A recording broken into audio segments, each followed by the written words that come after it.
You should be looking at metrics that help you answer really, really relevant questions that are going to make a change in the business. Way too often, people provide metrics on information they have readily available. A good example is what is the average salary over time. I've seen board reports that have the average salary over time, month on month.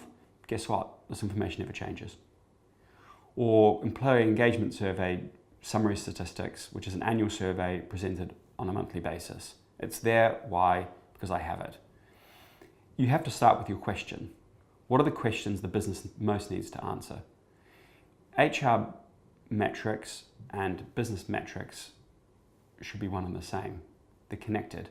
So you should really be thinking about your organizational metrics, not just your HR or people. The big problem is there are so many possible questions. I can easily whittle off 50 to 100 questions that are regularly asked. Where to start?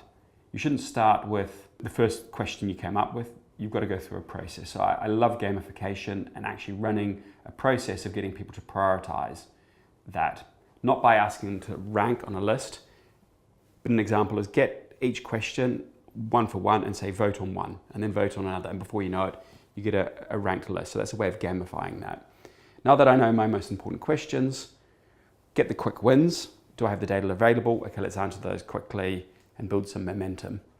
But also do the hard yards and try really hard to crowdsource information you might not have to answer those meaty questions. And often they're questions that relate to business drivers and HR drivers.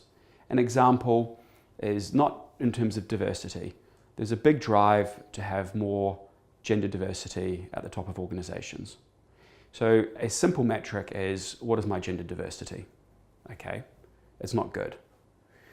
A more insightful question is, what career paths do those that do make it go through? So what are the typical career paths that you can flow in order to hit the top as a female or as anyone?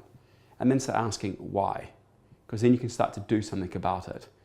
Information should lead to action. Otherwise, it is just interesting.